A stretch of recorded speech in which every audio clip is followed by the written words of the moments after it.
welcome along to The Worst Idea of All Time with me, Guy Montgomery. And myself, Tim. This is a podcast in which Tim and I watch Grown Ups 2 and review it once a week. Today we watch Grown Ups 2 for the 17th time. I don't know what to feel anymore, man.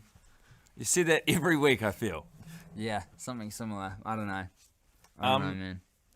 It was an interesting watch. I was sort of felt really fresh, like I had fresh legs, like I was stretched and ready to go for the first sort of 30, and then I definitely started lagging again. But we did bring along a handy dandy laptop this time, and it's filled with treats that I'll share with you a little later on in the podcast. Lots of stuff to look forward to there. I mean, how are you going today? Tell me about what you're doing before the. Got a real mean bagel. Yeah. Yep. Good on you. Pastrami, cheese, and a pickle. And mustard. Comes with a base mustard. I've had that one. It's called the Yodi. It's good. It is a very good bagel.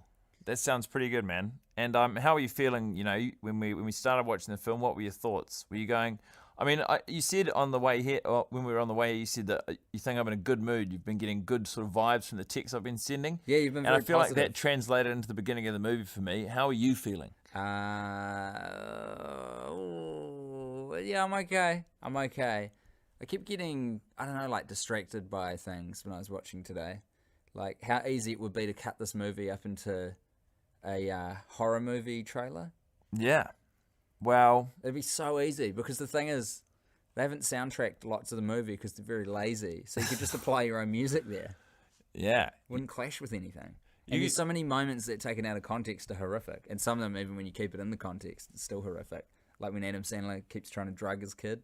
Yeah, that's true. Well, actually, funnily enough, that prompted something from me. This week's top 3 when you were doing that, because you wanted. Did you think of one? No, yeah, I did. On the way through, I thought of one, which was, because you thought that a good line for it would be when Kevin James is in the car wash as part of the horror thing. It's why is this never ending? Yeah, you thought that'd be a good line to put into the horror movie trailer. Yeah, but this week I've done the top 3 taglines. Which, like, for the poster taken from the movie. Oh, God, I could nail this. Yeah, okay. This is a great one. So that was actually the first one. It's just on the movie poster as a review, as the quote, it just says, why is this never ending? I'm going to grab... Well, that's quite meta. I got 2 more. Do you? Oh, so you're just going to do the top 3? I've just got 3, and then you can do yours. But I've got 3 here on the computer. Top 4, then. Okay, the next one was... I don't see any of these conversations working out for me, by Adam Sandler. So you just have that on the movie poster as like the review. That is good. And even if you add the first bit of that line as well, I think we should all go our separate ways. It's like warning you against going to the movie. And then this is my third one, which is the favourite one. Yeah. Which is Adam Sandler's yelling it out when his friends come over just a little bit before the actual party starts in the movie's climax, which is, we're irrelevant, we're losers, we're old. Yeah. Adam Sandler. Yeah. Wow, such good descriptions in the movie. Now I've forgotten that last one does... Okay, my one would be, there's no statute of limitations on being a dick. Because no matter what Adam Sandler does from here on in, he could cure cancer. He should still be constantly reminded of this heaping turd that he made. I agree. I mean, that was a pretty fun We top 3. Yeah, you did a great top 3, man. Well done, you. And speaking of the party scene, which happens... I fucking hate your face, guy, but that was a great top 3. Speaking of the party scene, which happens at the end of the movie, last week? We had a lovely woman named Roosevelt Tan watch the movie with us. It was last week, wasn't it? Yeah. And she was sort of taken aback. She couldn't remember any references to the party happening, because the party's a very important scene. The party scene lasts for about 30 minutes. It's the climax of the movie. Yeah. It's where all of the characters come together in one place when they're not all doing that all over the town, just constantly throughout the day. And there's barely no lead into it or set up for it. It just sort of is thrust upon you. And I sort of thought this week I'd go to the trouble of counting how many times the party is referenced before the party actually arrives. Sure, so you're like kind of, as an audience member, set up for it, you know what's going to happen. Yeah. How many times does it get and I think I guessed this last week, but I can now confirm it. It's 3. A party is mentioned. Like, this party, I can't emphasize to you who haven't seen the movie, the significance of this party, even though there are no stakes in the plot and there's no investment because all of the characters are so one-dimensional. if there was to be any investment in the movie, the party would be where it would all sort of the payoff would arrive. That's where we're leading up to. That's where we're going. So in a 101-minute movie, the party scene takes up 30 of those minutes. Before it happens, it is referred to exactly 3 times in passing, never specifically, always a throwaway comment. This could have been your top 3. The top 3 signposts for the party. The top 3 signposts for the party. So where are they? Where do they come? The first one is when Chris Rock hops onto the bus with Adam Sandler driving. Yeah. And he says, you know, I'd really like to do is have an end of summer party. Yeah. So it's the first time. And then it's a conversation which they quickly sort of move past. Yeah. Adam Sandler explains the reasons why they can't have a beginning of summer party. That's it. The second one was Shaquille O'Neal to Adam Sandler in the Kmart car park. He goes, I heard you having a party tonight, Lenny. And he goes, what? Who told you that? And then it cuts to Chris Rock, who sort of raises his eyebrows in a cheeky way. You also had a point you wanted to raise about Shaquille O'Neal in the car park. Oh yeah, but do you want to do your number one? No, we can save it. Okay, I got one more. But... it's the fact that, and I'm not sure if we've ever brought it up before, that Shaquille O'Neal at one point in the movie waves a loaded, cocked pistol at them, like a police issue gun. You can't tell what it is; it's too far away. But probably a Glock. That's what they use, a Glock 9mm at most enforcement authorities around the states. How do you have that information? It's just standard knowledge. That's not standard knowledge. Yes, it is. It's a very common gun. But, I mean, I didn't know that the standard issue police gun was a Glock 9mm. Well, now Is you that do. right? This is how you learn. This is sort of, I feel like, a recurring motif in the film now, in continuation from your insistence on showing me the knife you bought and now carry it in your purse at all times. Oh yeah, well I've got another knife-related thing for later, but one thing at a time. We're getting ahead of ourselves. Yeah, I mean, my point is, Shaq is it's supposed to be a funny joke that you laugh at because Shaq goes, "Put your hands up," and then he goes, "Now wave them." Almost. In the air. As an audience member, though, we don't even know that these guys know Shaquille O'Neal. I mean, we assume they do because there's no way you'd introduce a Shaquille O'Neal cop character to the movie if he wasn't just going to be friends with the gang. Yeah. Because it would have been weird if he was playing like a foil or an antagonist or a villain. But as an audience member, you don't know that they're all friends. So when Shaq goes, freeze, put your hands in the air, we're thinking, wow.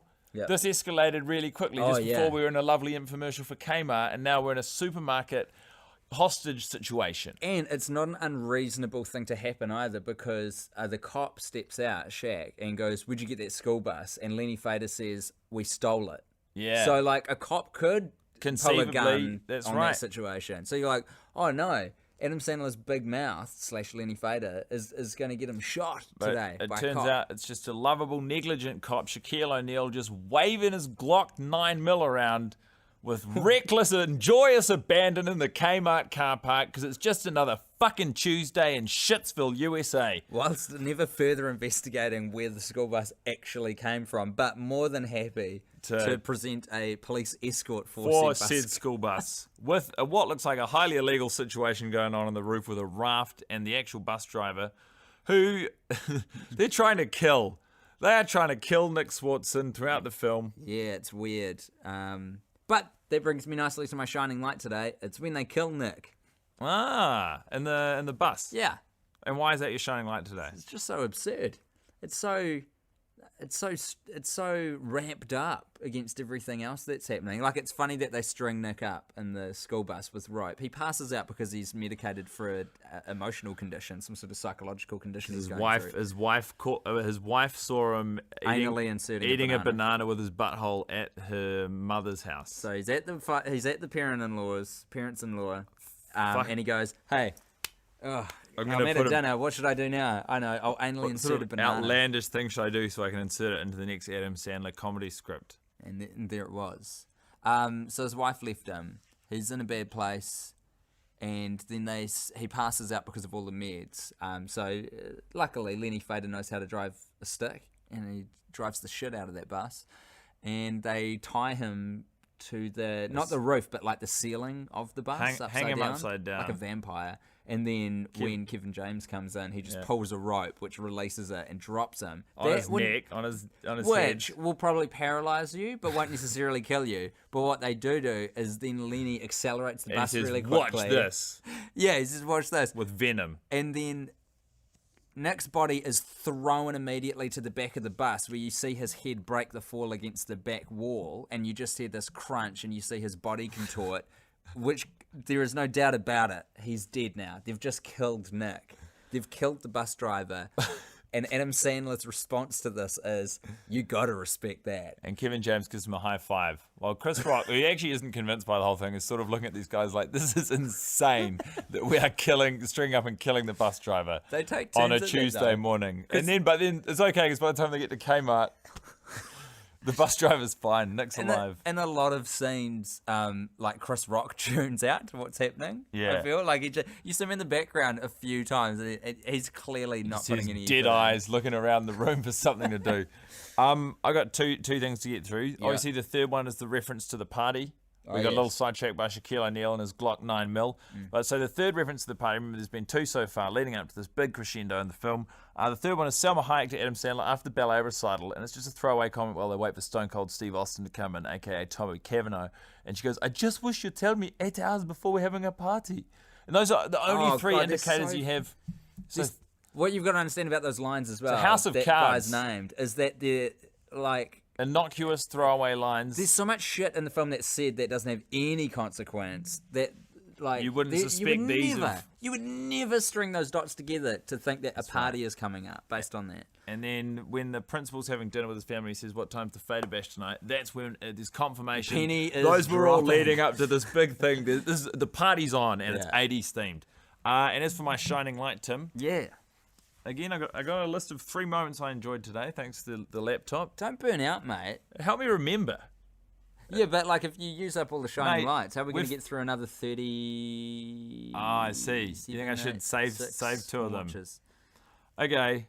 Well, then today it was a scene involving Shaquille O'Neal. We gave Shaquille O'Neal a lot of credit today. I think that was because you were saying Jermaine Ross, Yeah. fan of the podcast, and Fan of the podcast, long time also listener. hosts a fantastic podcast himself with some other guys Oh called yeah, The Issues. The Issues podcast. Great podcast. But he told you that he watched the movie on Sky, and Yeah. Shaquille O'Neal was one of his favourite things yeah, about it. cracked him up. And he also, Shaquille O'Neal got me today. He's good in this movie. At the He's end, funny. some hikes trying to tell Adam Sandler to put their daughter to bed, and Adam Sandler's like, "Nah, I just want to fucking neck some beers with the boys." And then she's like, "No, I think that's bad parenting, and you should put your daughter to bed." And when she's saying this, Shaquille O'Neal is just looking at Adam Sandler. If I may, and I think the line is, you wouldn't want to have too much punch with all these kids running around. To Yeah. the bit that you were talking about. And what's Shaq doing at that point? he's just shaking his head at Adam Sandler like, "Come on, we've talked about this, man. Like, you should stop getting so fucking hammered at these parties, you know, where you invite the whole town, and, you know, knowing the way you live your life, there's a chance that there's going to be a big all-out brawl later on." I'll be Sandler, you be Shaq. Okay. I'm just having a few beers. I'm a grown man.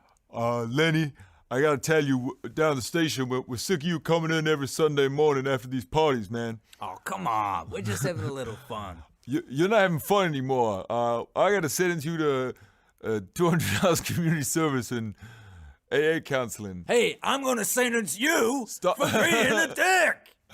Okay, Lenny. I think even now I can smell the whiskey on your breath. I don't know. That's all I got. That's all I got for that. Doesn't bode well for when we're doing our episode, which is the gym teacher and the... That'll be written. That's going to be English going to teacher. be a proper script that we write out. So that was my shining light. Was Shaquille O'Neal chastising Adam Sandler for being a lousy parent? I reckon Shaq, we should just give a little round of applause to because he's actually a good part of the movie, I think. He's very nice. Other things that's jutted out to me today. Well, I don't have a knife today, and I'm glad you asked.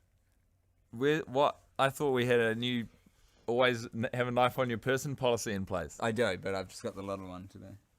You got 2 knives now. Yeah. No, I've always had two. That's like you just did a classic like crazy person lead into conversation where you just say something. You're like, I don't have my knife on me today, which prompts me to ask, "Oh, you don't have your knife on me today?" And then you go, "Oh, actually, no, I do have a knife on me. I've just got my small knife. I got 2 knives." Yeah. That's all. I was just giving you a heads up that our new co-host isn't here, though. Who came on last week. You are the knife. The I'd rather we did spend less time. I'm happy to not talk about the movie, but I'd rather spend less time talking about knives. Sorry, what were you going to say? I was going to say that we've talked about Kevin James and his wife's relationship before, Yes.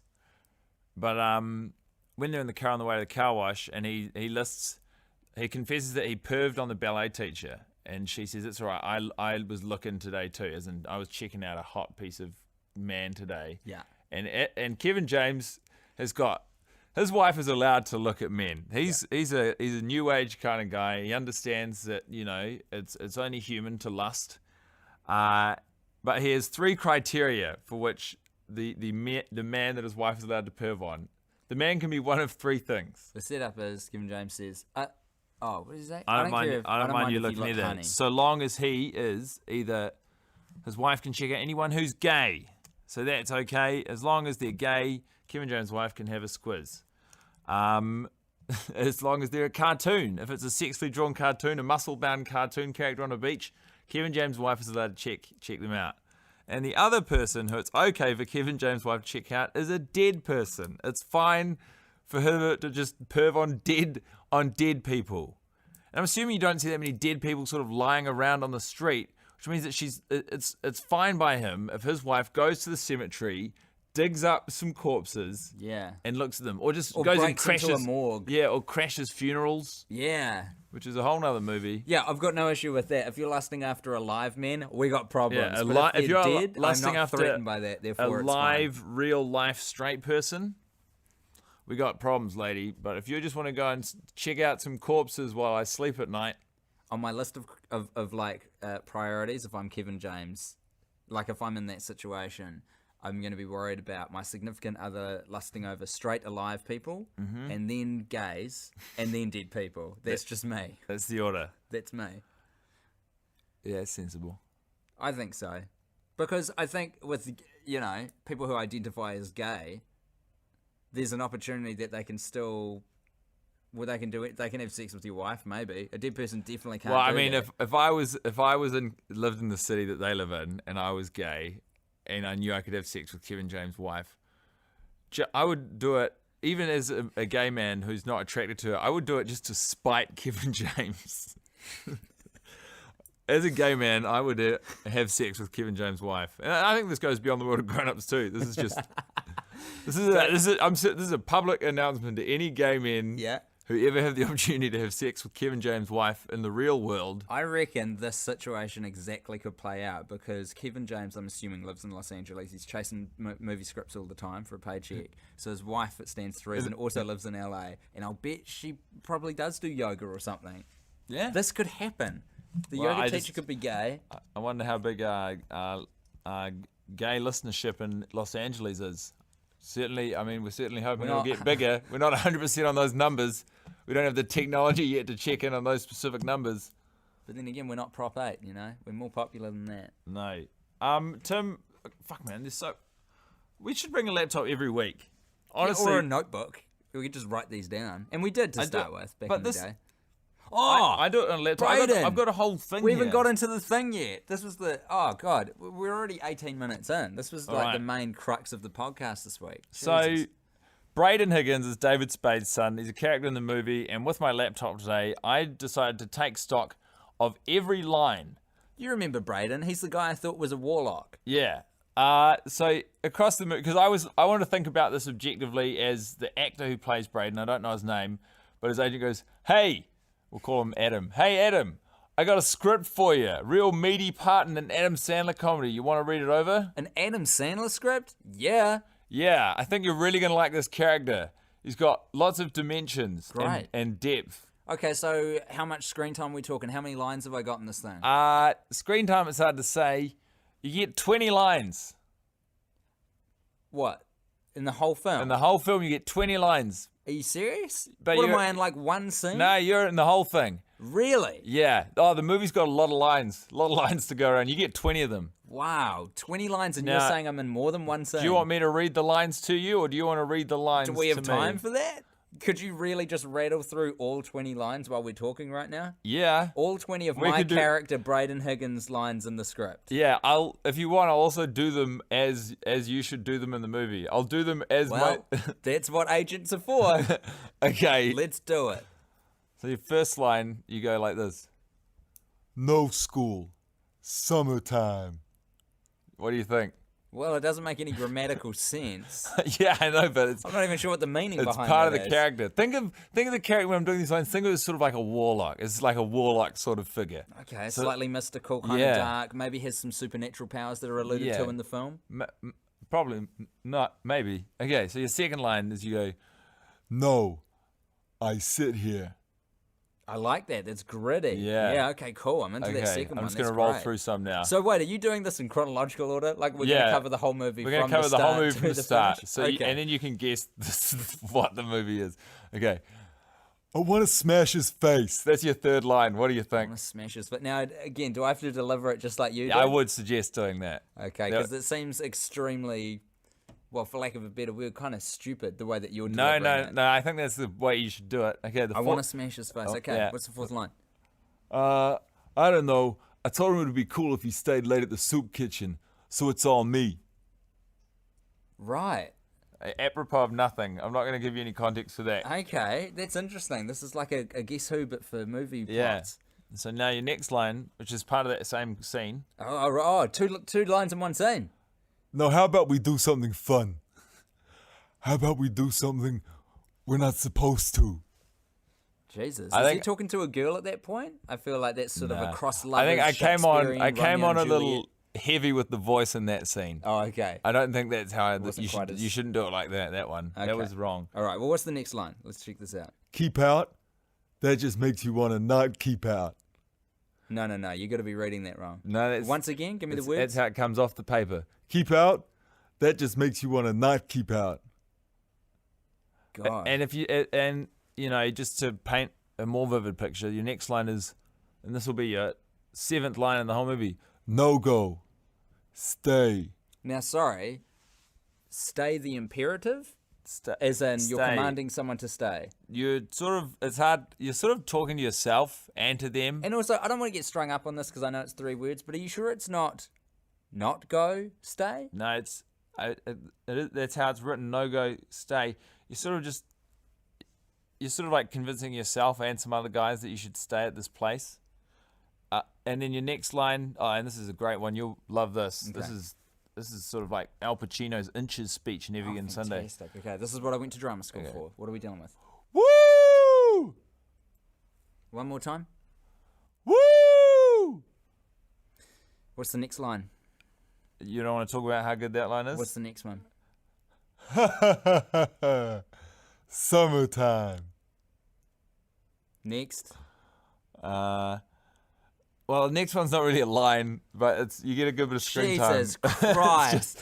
You just got to. This is devolving as the script goes on. It gets stronger. How did you... It gets stronger. You haven't signed me up to this, It have you? starts.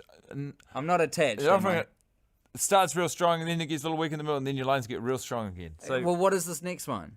it's not a line. You just do some heavy breathing, and then you've Heavy written breathing. heavy breathing. I've just put heavy breathing in italics down for you, and you also have soup kitchen my ass written on your arm. Oh, for but the I'll love of explain. You don't need to God. worry about that. I'll tell you about that later. And then your next line is. So the soup kitchen thing it's a recurring motif in your character. Okay. It underscores the whole thing. The next one is you go, You lied about the soup. You lied about the soup. Okay. And No, you- that's good. We're heading more you're towards yelling Pacino at now. your dad. I like it. Okay, your next That's, line that's is almost like a you can't handle the truth. your next line is Boo. you're scaring your dad, My dad. Okay, and then what? and For then that line. after After the boo. Her name's not Hiccups McGee. So he says boo. Her it's- name's not Hiccups I don't know. McGee. It's a different scene. I'm just gonna rattle through. Wait a some- minute. So no is one line. No, boo is one line. Boo is one line. Boo is one of your lines. It's got an exclamation mark, which means it requires lots of acting. What's after Hiccups McGee? So why do you call her that? This is all part of the conversation. Okay. So you be Ugly McGee. That's one line. Shorty McGee. That's another one of your lines. Viagra McGee. Okay, I'm So going to stop three- you there. Those aren't separate lines. No, well, so yeah, like three You're of reading your commas as separate lines. three of your. I don't know No, how no. Three I of your found lines. you.